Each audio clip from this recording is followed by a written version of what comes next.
started on a warm evening in London after the negotiations had ended. The city was wrapped in a peaceful hush, but in my chest everything felt far from calm.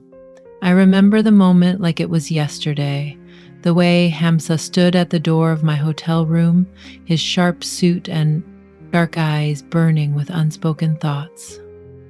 "Auntie Aisha, you look like you need a drink," he said, his voice smooth like silk. I smiled, hiding the nerves that made my skin tin hams.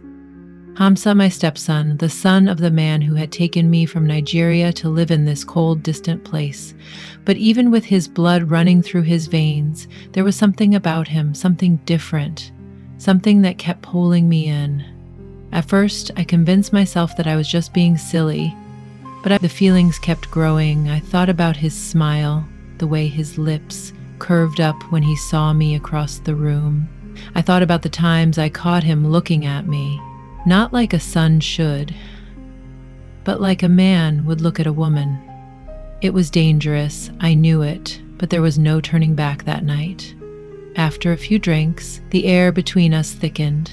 His eyes locked with mine, and in that moment, I knew we were about to cross a line neither of us could erase. "Let's go for a walk," he said. His voice low and dangerous. Outside the night was cool, the city lights blinking like stars, but I felt hot, like fire was rising inside me, threatening to consume me whole. It was no longer a matter of choice. It felt like destiny, and as he reached for my hand, I didn't pull away. It was wrong, I knew it was wrong, but I wanted it. I wanted him. In the silence of that night, in the shadows of the city, something changed between us. We walked through the quiet streets of London, the world around us asleep. Yet in my chest, my heart was racing, like the beat of a drum at a village festival. His hand felt warm, strong, and his touch sent sparks through my body. "Auntie Aisha," he said again, his voice soft but full of meaning. "Why do you always call me Hamza like I'm just your stepson? Don't you see me? Ask something more." The question hung in the air like the smoke from a burning candle, and I didn't know how to answer. How could I admit that the boy who called me auntie was now a man who made my heart ache with longing? How could I tell him that every glance he gave me made me feel things I'd buried deep inside, but I didn't answer. I just stood there, feeling the cold air and trying to steady my breath. His face was inches from mine now, and I could smell his cologne, feel the heat radiating of him. For a long moment, we didn't speak, just stood there, both knowing what was happening, but neither of us willing to break the silence. Then he moved closer, his lips brushing against my ear. "I've wanted this, Aisha, for so long," he whispered, sending a chill down my spine. His words stirred something inside me, something I couldn't control. In me wanted to pull away, to shout that this was wrong, that I was married to his father, but the desire inside me felt like an uncontrollable force. Before I knew it, his lips were on mine, gentle at first, tentative, like he was waiting for me to stop him, but I didn't. For the first time in what felt like forever, I felt alive. My mind screamed at me, warning me about the consequences, but my body, my heart was drowning in the moment. I kissed him back, my fingers gripping his shirt as though holding on to the edge of a cliff. When we finally broke apart, breathless and shaking, he looked at me with eyes that held more than just desire. There was something darker there, something that made me wonder if we'd crossed the line neither of us could ever return from. "Aisha," he said again, his voice hoarse. "What happens now?" I wanted to run, to leave and never look back, but instead I reached for him again, pulling him closer. "I don't know," I whispered, my voice trembling, "but I don't want this moment to end." And so we stood there, two people who should have never been in this position, lost in a dangerous dance of passion and guilt. The rest of the night passed in a blur, and by morning nothing felt the same. I woke up with a heavy heart, my mind racing with what we had done, the lie I just told my husband, the betrayal. But in my heart, something told me it wasn't over yet. The morning light was unforgiving, casting sharp shadows across the room as I slowly opened my eyes. My head felt heavy, like 1,000 thoughts had come rushing in, drowning me in a sea of guilt. Confusion beside me, Hamza was still asleep. His arm dripped lazily over my waist. I didn't move, didn't dare to. The quiet seemed to mock me, each second stretching longer than the last. How had I let it get to this point?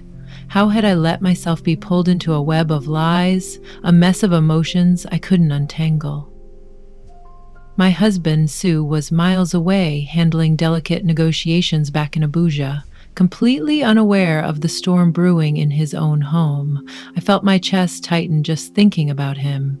He was a good man, an honorable man, and yet I was tangled in the arms of his son, his own flesh and blood. I had to leave.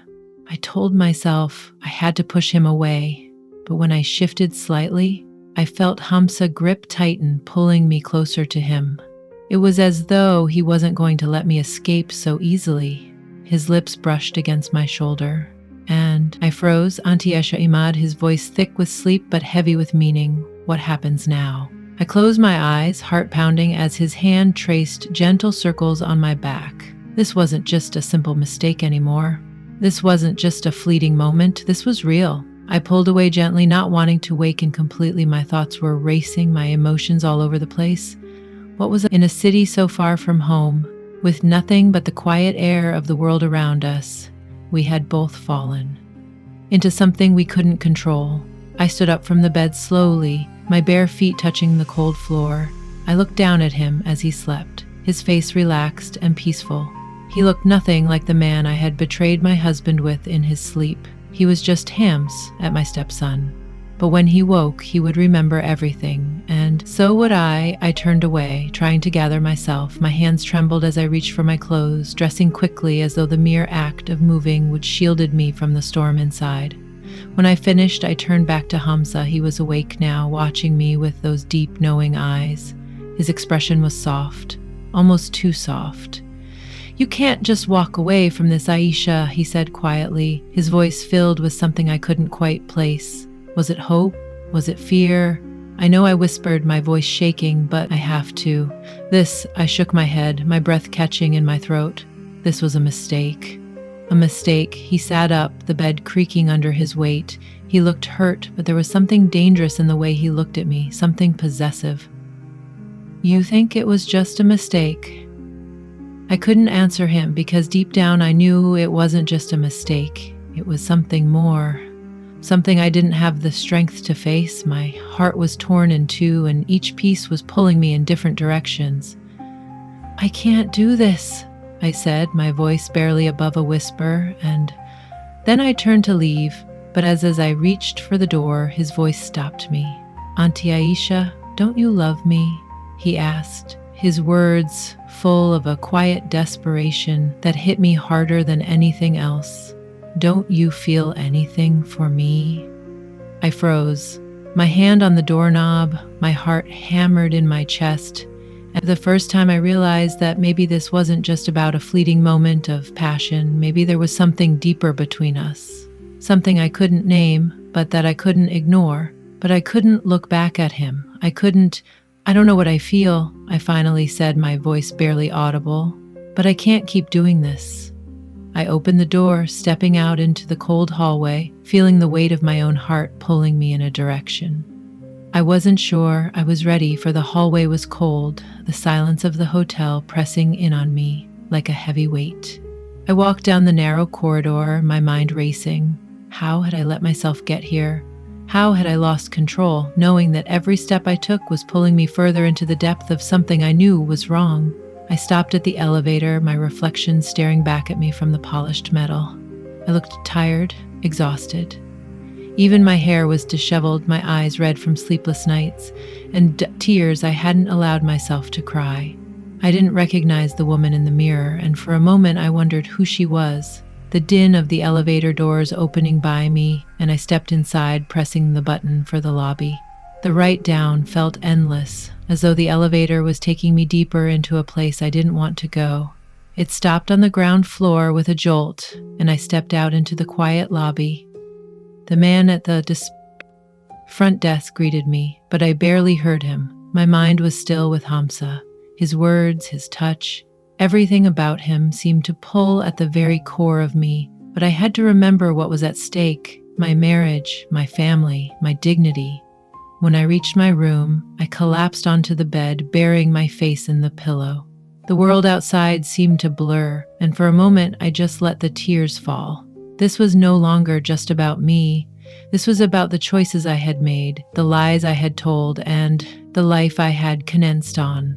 A foundation that now felt so fragile. But as I cried, something shifted inside me. I realized that no matter how strong the temptation, no matter how convincing the emotions, I was the only one who could take control of my life. I had allowed myself to be swept away by something dangerous, but I wasn't a victim. I had the power to choose, to change, to rebuild. Later that evening, I called my husband. His voice on the other end of the line was warm and reassuring like it always was, but this time I felt the weight of my guilt more than ever, so I said, my voice stick with emotion. I need to talk to you about something. It's important. There was silence on the other end, and I knew he could sense the seriousness in my voice. Of course. Aisha, what's wrong? I stopped swallowing hard. I need to tell you the truth. There's something you don't know, something I regret deeply. I could feel the tears welling up again, but this time I was ready to face them. I had to confront my mistakes, and in that moment I realized something that I hadn't before. My love for Sol was more important than any fleeting passion, more valuable than any temptation. It wasn't easy admitting my betrayal, wasn't something I was proud of, but it was the first step in healing the wounds I had caused. I wasn't sure what would happen next. I couldn't keep running from the truth, and as I ended the call with Sue, a deep sense of relief washed over me. I had faced the hardest part, the truth. I had been weak, but now I was strong enough to rebuild my life. Advice for women. Ladies, sometimes the heart leads us down paths we never thought. With walk, temptation is real, and the heart can deceive us. But no matter what, always remember that your what isn't tied to a moment of weakness, a mistake, or a wrong. Tongyu have the strength to rise, to choose what's best for you and for those you love. The truth may hurt, but it's the only way to heal. Never let guilt or shame define you. You can always start over, and you are always worthy of love, respect, and still be loved. Still be loved. Thanks, love. The peace that comes from honesty. Never be afraid to choose the right path, even if it means facing the hardest truths.